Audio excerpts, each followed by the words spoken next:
सभी छोटे बड़े श्रोताओं को सुनीता भटनागर का प्यार भरा नमस्कार। ऑडियो स्टोरीज के हमारे चैनल कहानी जगत में आप सभी का स्वागत है। हिंदी कहानियों की श्रृंखला में आइए आज सुनते हैं भैरव प्रसाद गुप्त जी द्वारा रचित कहानी एक पांव का जूता। जाने कैसी आवाज उनके कानों में पड़ी कि वह चिहुक उठी। 3 दिन से रात में कई कई बार ऐसा हो रहा था। जीवन में पहले ऐसा कभी हुआ हो उन्हें याद नहीं। इसी कारण 2 रातों वह अपने कानों पर विश्वास न कर सकी। यूं ही कुछ नहीं कहकर उन्होंने अपने को बहला लिया और करवट बदलकर सो गईं। किंतु आज वह कुछ सावधान थी। 2 रातों के लगातार अनुभव ने उनके मन में अनजाने ही एक संदेह पैदा कर दिया था। दिन में कई कई बार उन्होंने बाबूजी को घूर घूर कर देखा था। बाबूजी उन्हें बेहद उदास दिखाई पड़ते थे। उन्हें ऐसा लगा था कि अब की लखनऊ से वापस आने के बाद बाबूजी की बोली बहुत कम सुनने को मिली थी, लेकिन ऐसा तो जीवन में अनेक बार हो चुका था। उनके मौन व्रत से कौन परिचित नहीं। फिर भी आज उन्हें लगा कि जरूर कोई बात तो है। बाबूजी उदास यूं ही नहीं होते। मौन व्रत भी वह सबसे कहकर ही धारण करते थे, लेकिन इधर तो बाबूजी ने उनसे भी कोई बात नहीं की थी। उन्होंने पूछा था, क्या बात है, ऐसे खोए खोए क्यों दिखाई देते हैं? तबीयत तो ठीक है? बाबूजी ने न जाने कैसी नजरों से उन्हें एक पल को देखा था और फिर आंखें झुकाकर घर से बाहर चले गए थे। उन्हें उस तरह जाते हुए देखकर मन में खटका होना स्वाभाविक ही था। उन्होंने सोचा शायद वह बाहर बैठक में जाएंगे। वह दरवाजे तक आई थी, लेकिन बाबूजी तो दूसरी दिशा में उसी तरह सिर झुकाए जाने कहाँ चले जा रहे थे। बिना कोई खबर दिए तो वह कभी कहीं जाते ही नहीं थे। वह वहीं फर्श पर बैठ गई थी। जरा दूर जाकर ही बाबूजी लौट आए थे। द्वार पर ठिठक कर वह बोले थे, मन व्यग्र है, लेकिन तुम कोई चिंता न करो, जाकर भोजन करो, मैं थोड़ा आराम करूंगा। और वह बैठक की ओर बढ़ गए थे। बाबूजी के इस तरह के व्यवहार की वह अभ्यस्त थी। बाबूजी ने उन्हें शुरू से ही सिखाया था कि उनकी व्यग्रता की स्थिति में उन्हें अकेले छोड़ देना चाहिए, उनके पीछे नहीं पड़ना चाहिए और उनके आदेश का बिना किसी हील हुज्जत के पालन करना चाहिए। उन्हें इसी से शांति मिलती है। वह अंदर जाकर बाबूजी के आदेश का पालन करने लगी। बाबूजी की तरह इनका भी जीवन यांत्रिक होकर रह गया था। सन 31 में जो बाबूजी ने एक व्रत लिया था, जीवन भर के लिए उसी के व्रती होकर रह गए थे। कभी किसी ने कोई अंतर नहीं देखा। वही एक जोड़ा अपने काते सूत के खद्दर का कुर्ता, धोती, गंजी, गांधी टोपी और झोला, वही चप्पल, वही अपने हाथ से कपड़े साफ करना, दिन रात में एक बार भोजन करना, चौकी पर चटाई बिछाकर सोना, सदा तीसरे दर्जे में सफर करना, सच बोलना और जनता की सेवा के लिए सदा तत्पर रहना। पहले तो बाबूजी का यह सुराजी बाना जाने कैसा कैसा लगा था उन्हें। यह किसी ऋषि की तपस्या से किसी भी माने में कम नहीं था, लेकिन बाबूजी की दृढ़ता भी कोई साधारण नहीं थी। कभी वह अपनेपन से डिगे हों ऐसा किसी ने नहीं देखा। वह बेचारी क्या करती? बब्बू को गोद में लिए वह मन ही मन रोती थी, लेकिन ऊपर से बाबूजी के आदेशों के पालन में कोई कमी ना दिखाई दे, इसके प्रयत्न में लगी रहती। बब्बू के होने के बाद बाबूजी ने यह व्रत लिया था। इसे वह अपना सौभाग्य समझती, वरना और इसके आगे सोचकर वह कांप कांप उठती थी। बाबूजी कभी ऐसे हटी हो जाएंगे, कौन सोचता था? बाबूजी की तपस्या सफल होते बहुत देर ना लगी। जनता के वह प्रिय हो गए। कस्बे से जिले के और फिर प्रांत के नेता हो गए। चारों ओर बाबूजी की धूम, सबके मुंह पर बाबूजी बाबूजी, लेकिन बाबूजी का जीवन वहीं का वहीं, रंच मात्र का भी परिवर्तन नहीं था। जैसे जो बाबूजी पहले थे वही अब भी, कहीं कोई अंतर आया ही नहीं। फिर जेल, पुलिस की लाठियां और सन 42, भगवान की कृपा से उन्हें सिर्फ 10 साल की सजा हुई, वरना लोग तो कहते थे कि फांसी पर लटका दिए जाएंगे। प्यूनिटिव टैक्स, खेती बाड़ी जब्त, कैसे कटे थे बब्बू की माँ के दिन। भगवान दुश्मन को भी ना दिखाए वैसे दिन। लोग उनके पास भी आते सहमते थे। घर में एक दाना नहीं। रात को पड़ोसी सोता पड़ने पर छुपकर कुछ खाने को दे जाता तो अधम काया की भूख मिटती, वरना फाका। आखिर वे यातना और आतंक के दिन भी कट ही गए। स्थिति सुधरी तो खोज खबर लेने वाले भी आए। फिर 3 बरस बीतते न बीतते बाबूजी छूटकर घर आ गए। उनका स्वागत देखकर वह जैसे सारे कष्ट भूल गई। वह एक दिन और यह एक दिन।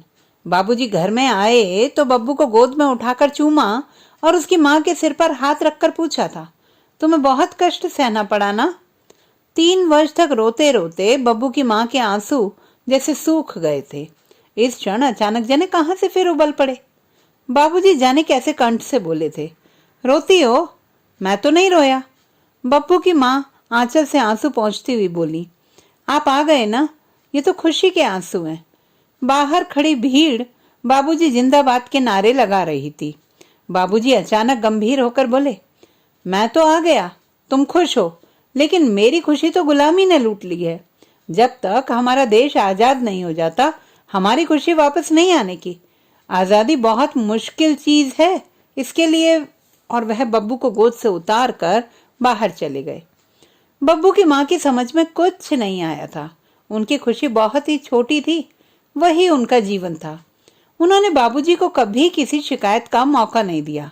लेकिन जब बाबूजी की खुशी के दिन आए तो अचानक ही बब्बू की माँ को लगा कि अब उनकी खुशी बहुत बड़ी हो गई है। कई बार उनका मुंह खुला कि बाबूजी से कुछ कहें, लेकिन कुछ कहने की हिम्मत ही नहीं पड़ी। जाने वह खुशी बाबूजी के चेहरे पर कब आई और कब चली गई, जैसे एक फुलझड़ी जली हो और बुझ गई हो, और बब्बू की माँ मुंह ताकती रह गई हो। बब्बू ने किसी तरह हाई स्कूल पास किया और अपनी योग्यता से या कहें कि भाग्य से रेलवे में क्लर्क हो गया। लोगों ने बब्बू की माँ से कहा, बाबूजी का इकलौता लड़का, और लेकिन बब्बू की माँ ने बाबूजी से फिर भी कोई शिकायत न की। लोगों ने कहा, बाबूजी के सभी साथी जाने क्या से क्या हो गए, लेकिन बाबूजी एमएलए होकर भी, लेकिन बब्बू की माँ ने बाबूजी से फिर भी कोई शिकायत नहीं की। और बाबूजी के जीवन में तो जैसे कोई परिवर्तन आने वाला ही ना हो। वही सब कुछ, बल्कि और भी सख्ती के साथ। कभी कभी वह आप ही बब्बू की माँ के पास आ बैठते और जैसे आत्म स्वीकृति कर रहे हों बोल उठते, बब्बू की माँ, मैं कितना गलत सोचता था। आजादी अपने में कोई खुशी की चीज नहीं है। खुशी तो देश की खुशहाली में है। हाय, हम कितने गरीब हैं, कितने दुखी हैं। जिस दिन यह गरीबी दूर होगी, दरअसल वही खुशी का दिन होगा। और बब्बू की माँ जैसे उनकी यह बात भी नहीं समझती और उनका मुंह ताकती रहती। उनकी खुशहाली बहुत छोटी थी और वह सोचती थी कि बाबूजी उसे बड़ी आसानी से हासिल कर सकते हैं, लेकिन वह कुछ भी ना कहती। लोग कहते बाबूजी सचमुच महात्मा हैं। बब्बू की माँ सुनती और गुनती कि महात्मा का अर्थ क्या होता है, लेकिन कहती कुछ नहीं। लोग कहते ना रहने पर तो सभी फकीर बनते हैं, रहने पर भी जो फकीर बने वही सच्चा फकीर है। बब्बू की माँ सुनती और गुनती कि फकीर किसे कहते हैं, लेकिन कहती कुछ नहीं। उनकी बानी तो बाबूजी थे, उन्हें खुद कहने की क्या जरूरत थी। एक बार पहले भी इसी तरह लखनऊ से लौटकर उन्होंने अपनी व्यग्रता प्रकट की थी, लेकिन उस बार तो जरा ही देर बाद बब्बू की माँ के पास आकर हंसते हुए कह गए थे, वे सब मुझे पाखंडी कहते हैं। बब्बू की माँ कहते हैं जब फर्स्ट क्लास का टिकट मिलता है तो थर्ड क्लास में सफर करने का क्या मतलब, कुछ समझती हो? बब्बू की माँ क्या समझे? जीवन में उन्होंने सफर कब किया कि उन्हें फर्स्ट क्लास और थर्ड क्लास की तमीज हो। लेकिन उस बार रात में कभी कोई ऐसी आवाज सुनाई नहीं दी थी। अब की तो 3-3 दिन बीत गए। दिन भर बाबूजी मौन व्यग्रता में पड़े रहते और रात में कई बार जाने कैसी आवाज बब्बू की माँ के कानों में पड़ती है कि वह चिहुक चिहुक कर उठ बैठती हैं। लगता है जैसे कोई बालक रोता हो, बापू बापू की रट लगाता हो। बब्बू की माँ आज रात अपने को बहला न सकी, वह उठ बैठी। आवाज वैसी ही आ रही है। उन्होंने जरा ध्यान से आहट ली तो लगा आवाज बाहर से आ रही है। बाहर सहन में बाबूजी सो रहे थे। अंदर आंगन की अपनी चारपाई से बब्बू की माँ उठ खड़ी हुई। आंगन में मैली चांदनी फैली हुई थी। दिन भर की लू की मारी हवा इस वक्त कुछ ठंडी ठंडी सी लग रही थी। रात के सन्नाटे में वह किसी बालक के रुदन सी आवाज कितनी भयानक लग रही थी।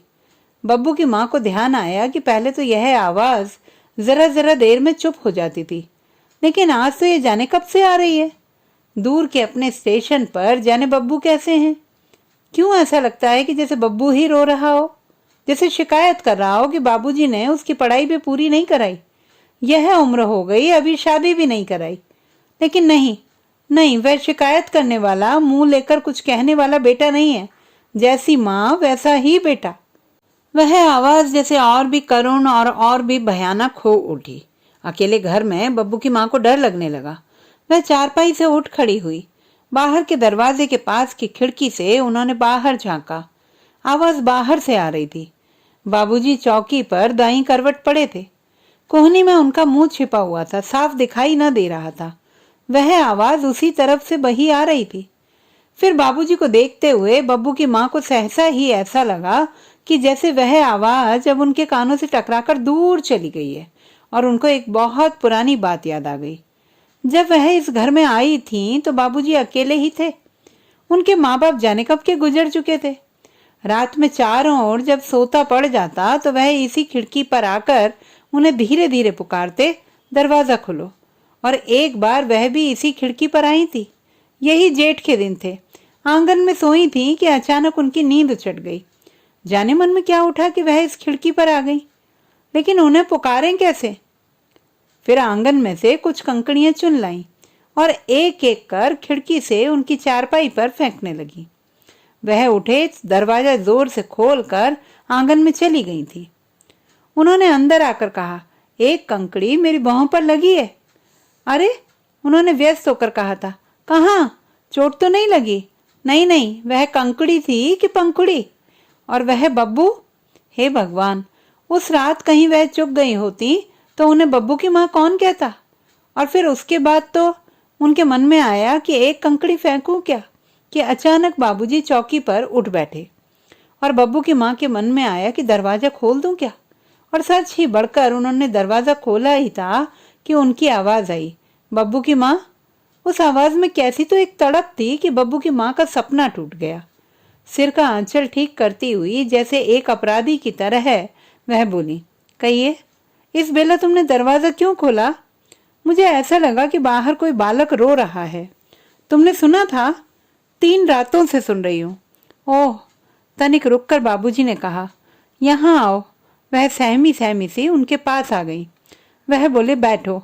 आपकी चौकी पर? हाँ। तुमसे एक बात कहनी है। मुझसे? हाँ। बाबूजी खड़े खड़े ही बोले, अपनी यह बात मैं और किसी से नहीं कह सकता। जानती हो, 3 रातों से मैं ही रो रहा हूँ। आप? हाँ, मैं। तुमने ठीक ही किसी बालक का रुदन सुना। इंसान जब रोता है तो बालक ही बन जाता है। लेकिन क्यों? आप तो मोह माया। कितने दिनों बाद आज तुम मुझसे एक सवाल पूछ रही हो। ओह, क्षमा कीजिए। नहीं नहीं बब्बू की माँ, एक नहीं, तुम 1000 सवाल पूछो। मेरा पतन हो गया है। जिस सिंहासन पर तुम लोगों ने मुझे बिठा रखा था, उससे मैं च्युत हो गया हूँ। मैं यह सब आप क्या कहते हैं? मेरी समझ में आज तक तुमने समझकर मेरी कोई बात नहीं मानी। मेरी बात ही तुम लोगों के लिए वेद वाक्य रही है। लेकिन आज मैं चाहता हूँ कि पहले तुम मेरी बात समझो। तुम्हें मैं वह पूरी घटना ही सुनाता हूँ जिसने मेरे जीवन के सभी आदर्शों, सिद्धांतों और बड़ी बड़ी त्याग तपस्या की बातों को एक मामूली सी स्थिति की चट्टान पर पटक कर चूर चूर कर दिया है। मैं 3 दिनों से रो रहा हूँ, लेकिन ऐसा लगता है कि सारी जिंदगी जिस राह में चला हूँ उसी पर मैं भटक गया हूँ। सुनो, उस दिन गाड़ी में बेहद भीड़ थी। दोपहर को गाड़ी पहुंची तो ऐसी भीड़ डिब्बे में घुसी कि मेरा दम फूलने लगा। ऐसा लग रहा था कि मैं बेहोश हो जाऊंगा। लोगों की सांसों से जैसे लपटें छूट रही थी। सोचा उतरकर जान बचाऊं, लेकिन उस भीड़ में से उतरना कोई मामूली काम न था। फिर भी मैं झोला लेकर उठ खड़ा हुआ और किसी तरह एक पग बढ़ाया ही था कि गाड़ी ने सीटी दे दी। अब क्या करूं? लोगों ने कहा, बैठ जाइए, गाड़ी चलेगी तो थोड़ी राहत मिलेगी। मेरे बैठते बैठते गाड़ी चल पड़ी।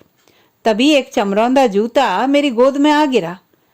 मैंने खिड़की की ओर नजर घुमाई तो एक पोटली मेरी पीठ से बज उठी। देखा, एक बूढ़ा किसान मेरी खिड़की में पांव डाले ऊपर चढ़ रहा है। जाने मुझे क्या हुआ कि मेरा दिमाग ही खराब हो गया।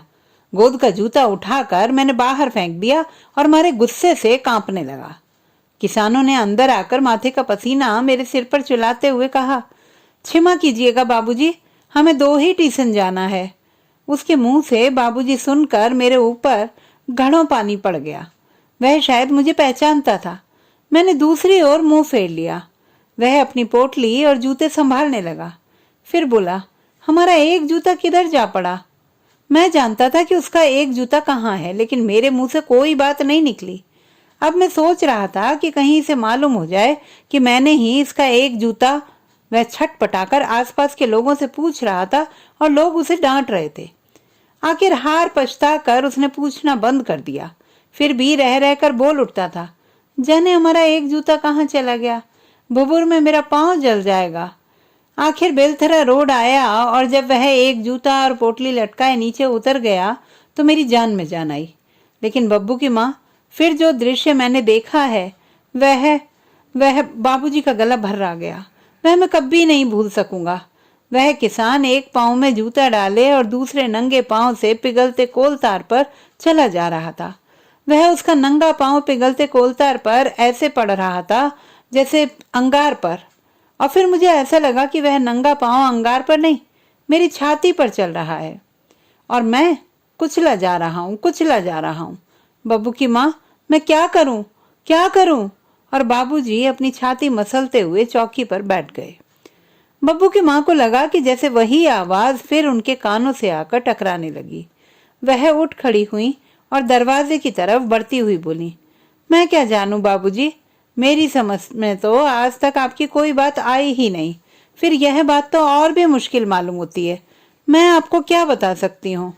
अंदर आंगन में आकर वह अपनी चारपाई पर बैठी तो उन्हें लगा कि वह आवाज और भी तेज होती जा रही है। तो दोस्तों, ये थी हमारी आज की कहानी। आपको कैसी लगी कमेंट बॉक्स में लिखना ना भूलें।